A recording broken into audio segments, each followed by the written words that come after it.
This is Undone by Dale, imperfect on purpose. A lot of people say to me, I would really love to invest in something fluffy and delicious for the fall winter months, but I just can't justify it because I live in a rainy climate, or I can only see myself wearing it a couple of times per year, and it doesn't really fit into my lifestyle, yet everybody really yearns to have one of these beautiful pieces in their collection. At least the people who watch my videos do. So I thought that I would take you on a bit of a journey about how I have incorporated these pieces into my wardrobe all year round.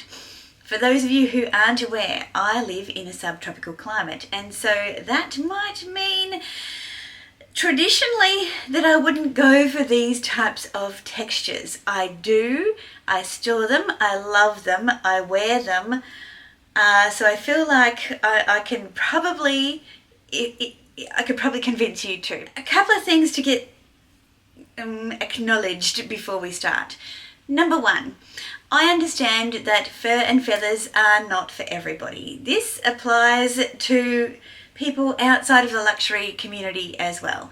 If you decide to go fur, if you decide to go faux, if you just want something that's a little bit fuzzy texture-wise, that can be made with things like plant materials, that can be made with synthetics. I mean, let me show you this top I've got. I don't know, can you see that? There you go.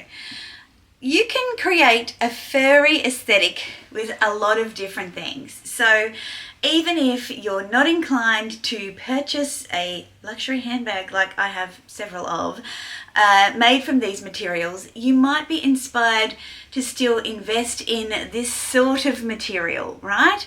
And this video is to say it's not just for winter. In terms of wearing these, I guess it's up to your own personal comfort. A lot of us don't wear our luxury handbags out when the weather is bad, full stop. A lot of us don't wear them when we travel, full stop. I don't subscribe to those rules. I wear them all the time.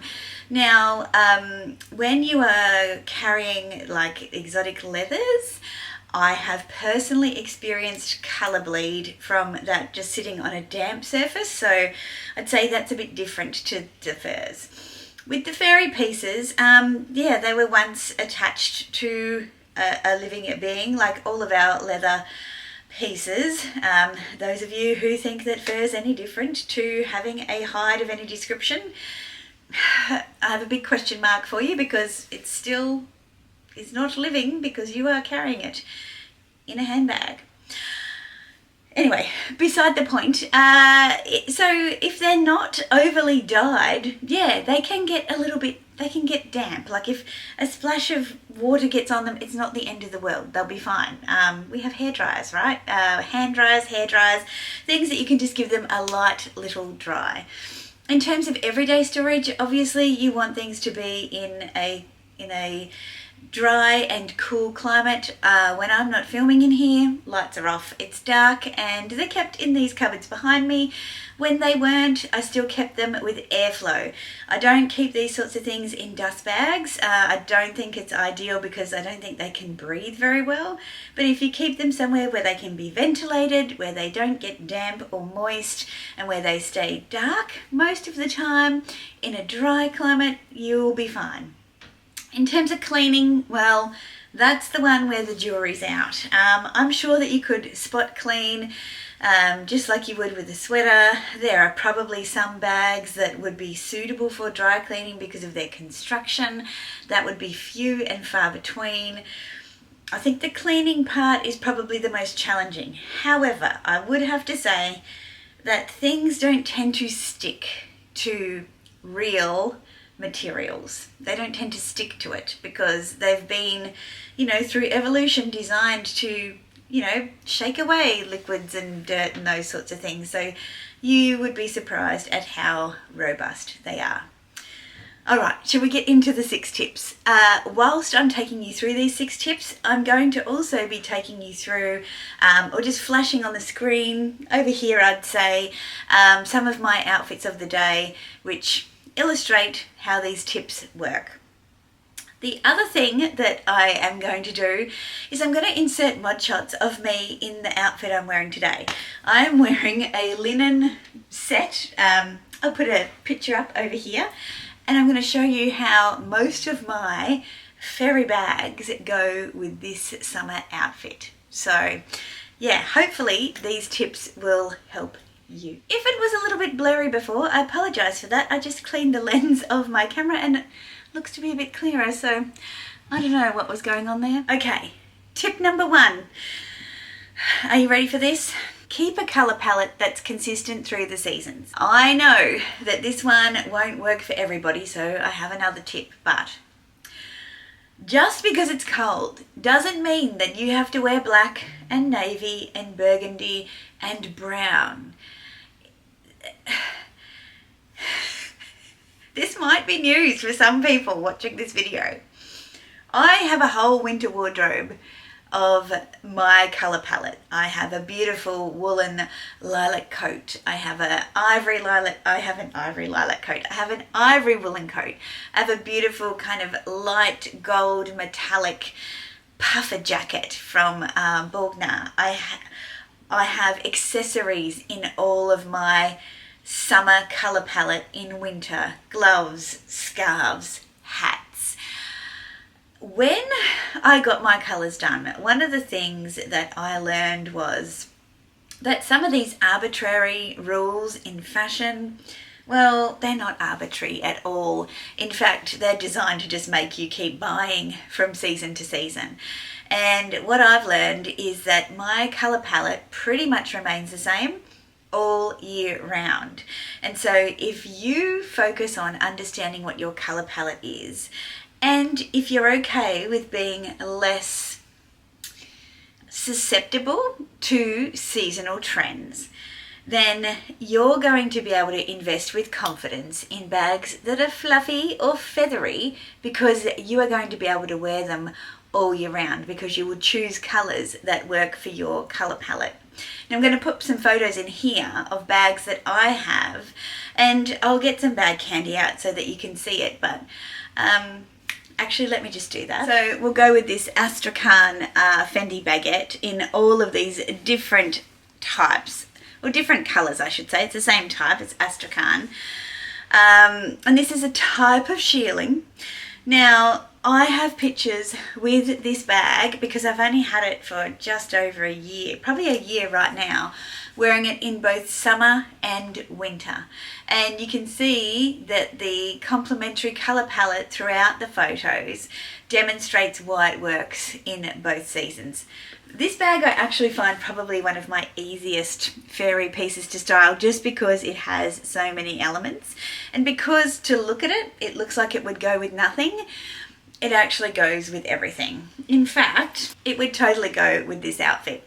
I'll put a picture up over here. Now, if you do want to lean in heavily to a summer wardrobe and a winter wardrobe, and you want those colour palettes to be, you know, pretty different from each other, then I'd suggest, and I can't believe I'm going to say this, that you invest in neutrals. Yep, I said it. I am not one for neutrals, but I think neutrals can be really helpful for those of you who wish to go summer or winter.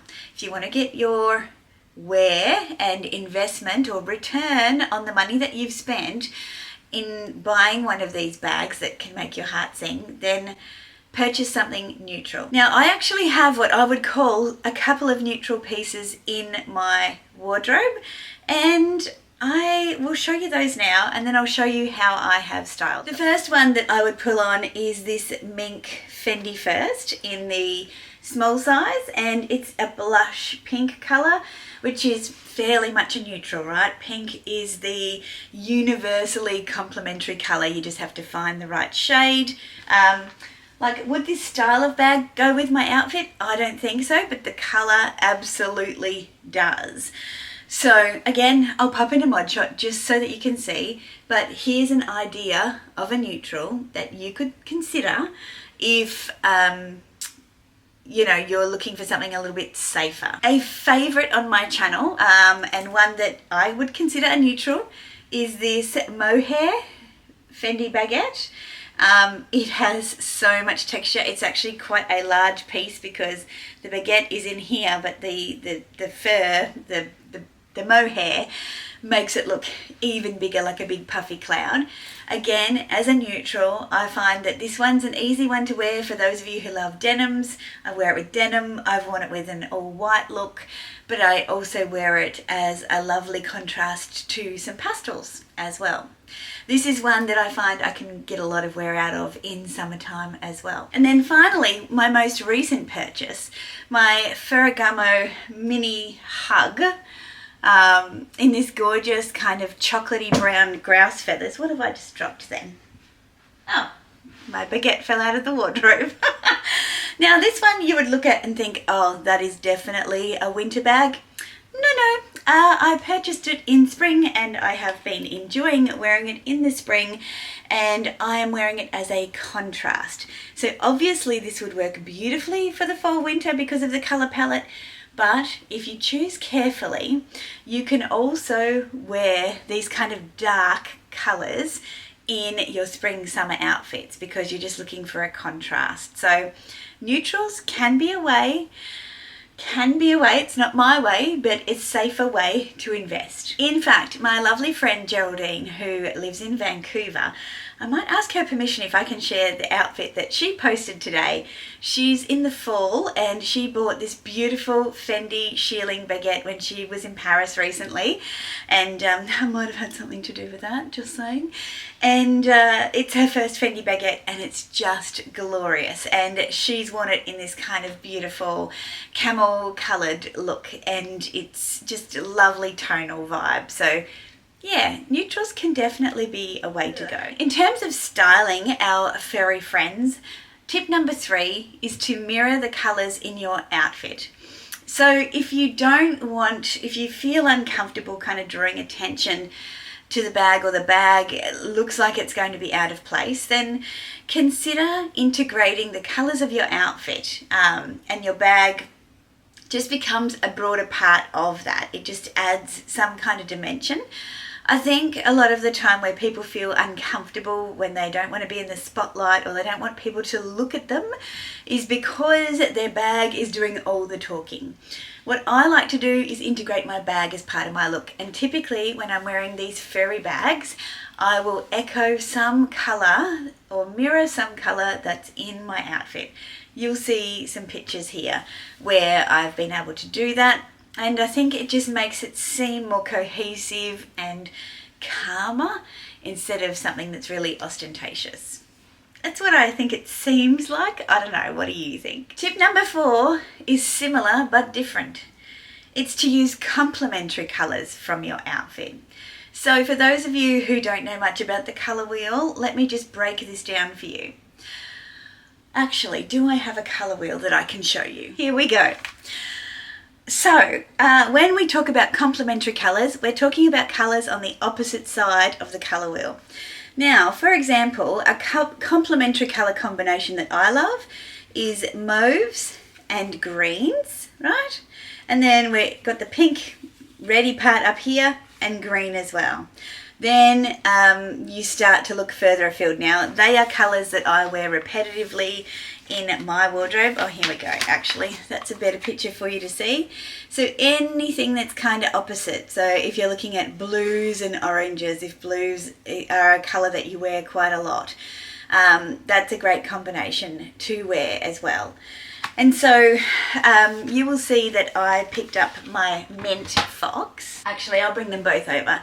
So I have 2 Fendi Firsts in fox. These are made of scrap material from haute couture and, you know, runway pieces, which is pretty amazing. They don't do it anymore, which is a shame because they're so collectible.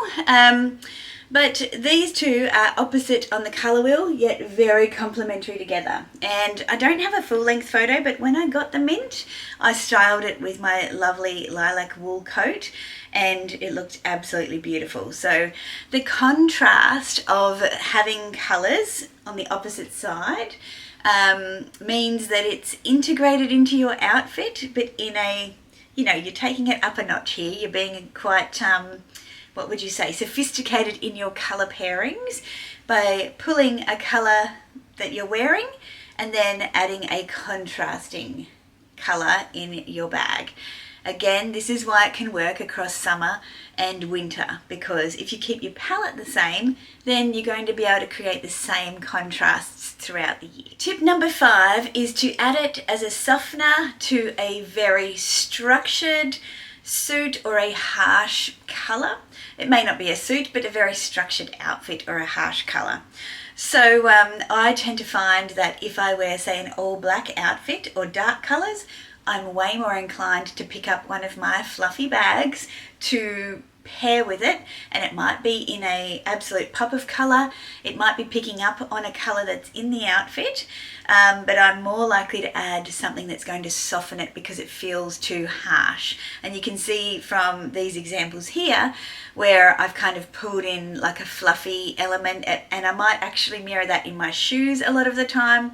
The black top I showed you last time, I'll often use that as an invitation to bring in some other kind of fluffy texture into my outfit as well, potentially in a pop of colour. And I'll also typically wear my hair like pretty messy as well, because it kind of creates this line of texture through the outfit. I hope that that makes sense to you, but using it to soften colour or structure is tip number 5. And tip number 6 I have mentioned throughout this video is to make it the star. Now, these bags were born to be put in the spotlight. They are, generally speaking, you know, a rock star piece in your outfit. I like to dress them down because I like everything to look kind of cohesive and thoughtfully kind of curated, but sometimes the bag is the star of the show. I've just realised there's a bag that I haven't shown you yet. So this little metallic shearling vintage Fendi baguette is absolutely gorgeous. Obviously, well, I think obviously this one's an easy contender to be worn all year round because it has the beautiful colour that can work all year round, because it's kind of icy, but it also has those fairy elements. One that doesn't really fit in this category, but it's another way to think about it given the leopard print trend that's happening at the moment, is this one's a pony hair Gucci Sylvie bag. Again, like, this could work with this outfit just because that's how I would wear it. And I'll pop in a mod shot over here as well.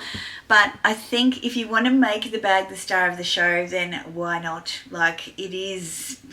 They typically are the star of the show.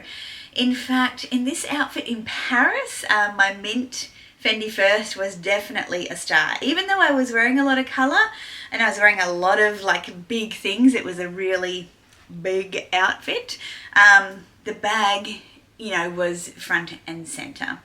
And I loved that about it. I thought it just made it feel like more me, because it was quite a dark kind of outfit for me to wear, and it was a cold day, so I like to play and try and find contrast and a way to bring parts of myself to any wardrobe. So I hope that these kind of 6 tips that I've pulled together help you to think about maybe, you know, second guessing on that piece that's really inspired you or that you've been lusting after, and thinking, you know what, maybe I could get more out of it than just a couple of wears every fall winter. Maybe I could wear it all year round. I'm not saying that I do it perfectly. I'm not saying that my style is for everyone. There's a whole lot of people that aren't going to click on this video exactly because of what it's about.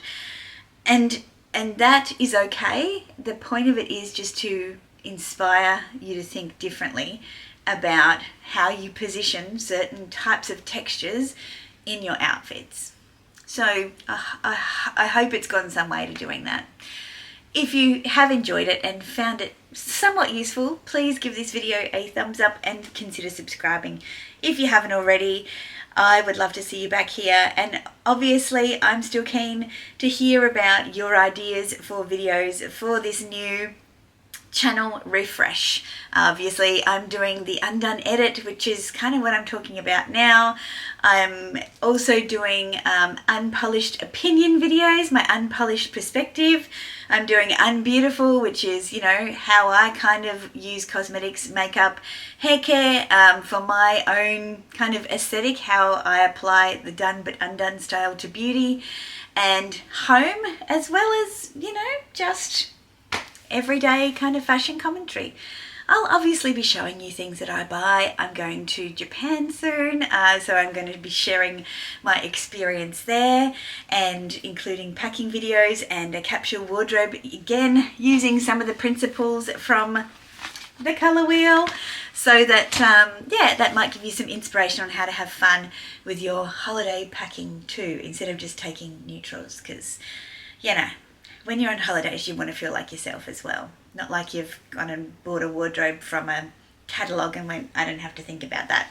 To me, that's one of the most fun things about being on holidays as a lover of style and fashion. Anyway, I've talked enough. I hope I do see you in the next one, and you can make sure of that by subscribing. So, yeah, see you later. Ciao.